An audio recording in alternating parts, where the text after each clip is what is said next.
अच्छा, तो आज हमने स्टार्ट करना है एंजाइम का चैप्टर। आज मैंने थोड़ी सी एंजाइम की स्लाइड चेंज की हैं। ठीक है। तो आज हम स्टार्ट करेंगे एंजाइम्स। एंजाइम्स क्या होते हैं? Enzymes are the biological catalyst that speed up the rate of biochemical reaction. Biochemical reaction which occur inside the living cell.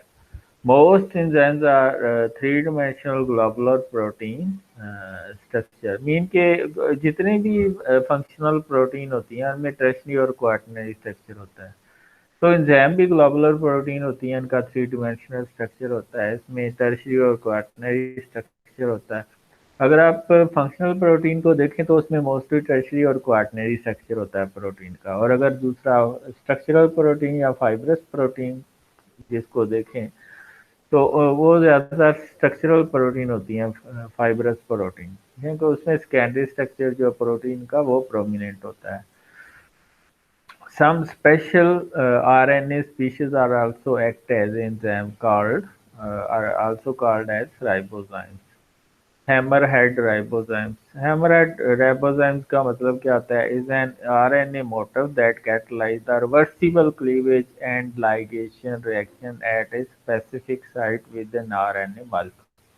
यानी कि राइबोजाइम ऐसे हैमरैड राइबोजाइम होते हैं जिनकी शक्ल हैमरैड की तरह की होती है और वो आरएनए को डाइजेस्ट करते हैं। अगर आप इसकी फिजिकल डेफिनेशन देखें एंजाइम की तो you can say they are water soluble. When they solubilize in water they make colloidal solution. Thermomobile mean they are sensitive to heat and temperature. Mean के हाई टेम्परेचर पे ये denature हो जाएंगी और low temperature पे इनकी activity freeze हो जाएगी। तो they are highly sensitive towards temperature and heat. Highly specific mean के एक साथ मोस्टली क्या होता है, एक सबस्ट्रेट एक एंजाइम के लिए एक ही सबस्ट्रेट होता है और उसी सबस्ट्रेट को वो प्रोडक्ट में कन्वर्ट कर देता है। मसलन लाइपेज है तो वो सिर्फ लिपिड को डाइजेस्ट करेगा, माल्टेज है तो वो सिर्फ माल्टोज को डाइजेस्ट करेगा, अगर सक्रेज है तो वो सिर्फ सक्रोज को डाइजेस्ट करेगा। इसलिए कहते हैं enzymes are highly specific.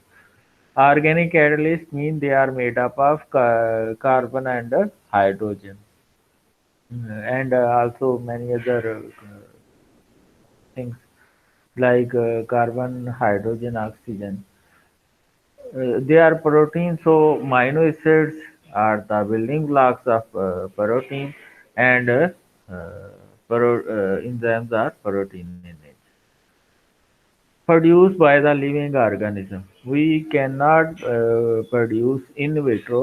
We can only produce the enzyme inside the living organism. For example, we mostly produce enzyme from fungi and bacteria because their mode of nutrition is absorptive. They secrete enzyme outside their environment.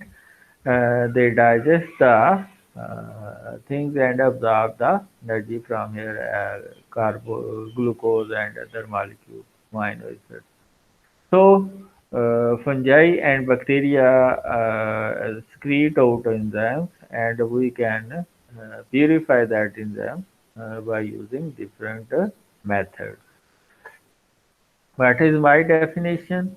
Enzymes are the biological catalyst which increase the rate of reaction by lowering the free energy of activation without being consumed in the action. अब हर substrate को एक खास energy चाहिए होती है product के अंदर convert होने के लिए। वो जो मिनिमम अमाउंट ऑफ एनर्जी है वो जो सबस्ट्रेट को प्रोडक्ट के अंदर कन्वर्ट होने के लिए रिक्वायर होती है उसको हम एक्टिवेशन ऑफ एनर्जी कहते हैं। ठीक है, उसको हम क्या कहते हैं? Activation of energy. अब एंजाइम क्या कर देते हैं? उस एक्टिवेशन एनर्जी को कम कर देते हैं। पहले लेट्स सपोज के किसी एंजाइम को 70 किलो जूल पर चाहिए, जब किसी सबस्ट्रेट को 70 किलो जूल पर मोल चाहिए, लेकिन जो ही एंजाइम आ जाता है वो 10 किलो जूल पर मोल पे चला जाता है। तो ये एंजाइम करते क्या है? रेट ऑफ रिएक्शन को बढ़ा देते हैं bye lowering the energy of activation. The enzyme alter themselves for the time being when the enzyme substrate substrate complex is form. और फिर जब एंजाइम सबस्ट्रेट कम्प्लेक्स बनता है तो फिर सबस्ट्रेट के अंदर मॉडिफिकेशन आती हैं, और वो मॉडिफिकेशन कौन सी चीज़ लेके आती है, एंजाइम के एक्टिव साइट के अंदर जो कोवलेंट कैटालिसिस होती है या आयनिक कैटालिसिस होती है, या थ्रू वेरियस हाइड्रोजन बॉन्डिंग की वजह से कैटालिसिस होती है, तो उसकी वजह से जो चेंज आती है सबस्ट्रेट के अंदर, वो उसको प्रोडक्ट के अंदर चेंज कर देता है। The active site of an enzyme is the region that binds the substrate, cofactor, prosthetic groups, and contain residue that have to hold the substrate। तो एक्टिव साइट को हम एक और तरह से भी डिफाइन कर सकते हैं, three dimensional pocket of the enzyme which hold the cofactors and substrate and convert the substrate into product। ठीक है। वैसे जो एक्टिव साइट के अंदर कौन कौन सी चीज़ें लगती हैं, पहले कोफैक्टर लग सकते हैं, प्रोस्टैटिक ग्रुप, ये कोफैक्टर की टाइप्स हैं, प्रोस्टैटिक ग्रुप या को सबस्ट्रेट। तो वो जब लगती हैं जाके तो एंजाइम की एक्टिविटी को और ज़्यादा, एक्टिव साइट को और ज़्यादा स्टेबल करती हैं, फिर सबस्ट्रेट आग लगता है और वो प्रोडक्ट के अंदर चेंज हो जाते हैं। Active site generally occupy less than 5% of the total surface of the enzyme. Active site has specific shape due to tertiary structure of protein। उसकी एक specific three dimensional structure होती है। A change in the shape of protein affects the shape of active site and function of the enzyme। तो अगर आप active site के structure को देखें तो इसकी दो साइट होती हैं। बाइंडिंग साइट, जिसे को बुटरेसिंग ग्रुप भी कहते हैं, ये क्या करती है, ये पकड़ती है सबस्ट्रेट को, it chosen the substrate and bind it to the active site. ये चूज करती है कि वाकई वो सबस्ट्रेट है जो इसको रिक्वायर्ड है, उसको चूज करके उसको फिर लगा देती है। फिर एक्टिव साइट क्या करती है, कैटालिसिस करती है, it perform the catalytic action of the enzyme through covalent catalysis, ionic catalysis और acid base catalysis or hydrogen bonding, any catalysis can occur। Cofactor, what is cofactor? Cofactor is the non-protein molecule which carries out the chemical reaction that cannot be performed by standard 20 amino acid। ठीक है, तो ये किसी भी substrate को product में convert करने में हेल्प आउट करते हैं। ये एंजाइम की एक्टिव साइट के ऊपर जाके लग जाते हैं और वहाँ पे एंजाइम की एक्टिविटी को बढ़ा देते हैं। कोफैक्टर दो तरह के होते हैं, ऑर्गेनिक कोफैक्टर और इनऑर्गेनिक कोफैक्टर। लेकिन अगर इसकी बाइंडिंग नेचर को देखें तो इसकी दो टाइप्स होती हैं। अगर बाइंडिंग नेचर को देखें तो इसकी दो टाइप्स होती हैं, एक प्रोस्टैटिक ग्रुप और एक को substrate. Inorganic cofactors, these are the inorganic molecule required for the proper activity of enzyme। For example, enzyme carbonic anhydrase required zinc for activity, hexokinase has cofactor of magnesium। Organic cofactor जिसको हम coenzyme भी कहते हैं, these are the organic molecules required for proper activity of the enzyme। For example, glycogen phosphorylase require the small organic molecule pyridoxal phosphate which is vitamin B6 derivative। अच्छा, मैंने बताया था कि बाइंडिंग एफिनिटी के लिहाज से कोफैक्टर की दो टाइप्स हैं, एक है को सबस्ट्रेट, दूसरा है प्रोस्टैटिक ग्रुप। तो को सबस्ट्रेट क्या होता है कि अगर हमारा कोफैक्टर जो है वो कोएंजाइम है या मेटल आयन है, वो एंजाइम के एक्टिव साइट के साथ नॉन कोवलेंट यानी कि लूजली बाउंड होता है, उसको हम को सबस्ट्रेट कहते हैं। फॉर एग्जांपल NAD जो है पायरुवेट डिहाइड्रोजिनेज कॉम्प्लेक्स के अंदर जो लगा होता है वो नॉन कोवलेंट फोर्सेस से लगा होता है। कोएंजाइम क्या होता है, is defined as a heat stable low molecular weight organic compound required for the normal activity of enzyme. तो इसमें मेटल आयन एक्टिवेटर भी हो सकते हैं, जिसमें आयरन है, मैग्नीशियम है, मैंगनीज है, जिंक है। ठीक है, और ये मेटल आयन एक्टिवेटर है, यानी कि इनऑर्गेनिक फैक्टर है। प्रोस्टैटिक ग्रुप क्या होता है कि अगर कोई को फैक्टर टाटली या कोवलेंटली जुड़ा है एक्टिव साइट के साथ, ये डिसोसिएट इतनी यानी कि लगा रहता है कोवलेंटली परमानेंटली, लेकिन ये डिसोशिएट हो जाता है from in alter state of the enzyme. ठीक है, तो टाइप्स ऑफ कोफैक्टर जो है ये हमने कर लिया है। आगे एंजाइम की दो टाइप्स होती हैं, जो कम्प्लेक्स एंजाइम होते हैं उनके ऊपर कोफैक्टर लगा होता है।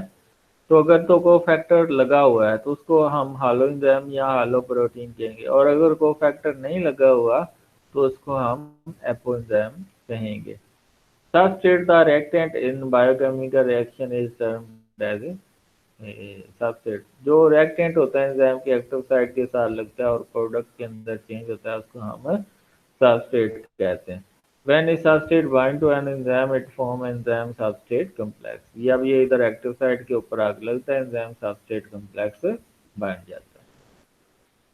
Site of enzyme synthesis: enzymes are synthesized by ribozyme with which are attached to the rough endoplasmic reticulum and ribosomes।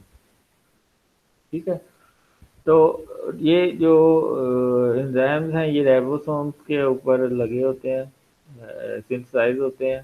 ठीक है, और राइबोसोम्स के अंदर कौन सा आरएनए होता है? Ribosomal RNA. तो वो रफ एंडोप्लाज्मिक रेटिकुलम के ऊपर लगे होते हैं, और वहाँ पे अमीनो एसिड की प्रोटीन की सिंथेसिस होती है, और एंजाइम क्या है? प्रोटीन इन नेचर होते हैं। Information about the synthesis of enzyme is carried by DNA। ठीक है, amino acids are the bounded together to form specific enzyme according to the DNA code. आपने सुना होगा one protein one gene one protein, यानी कि एक gene जो है वो एक प्रोटीन को बनाता है ह्यूमंस के अंदर।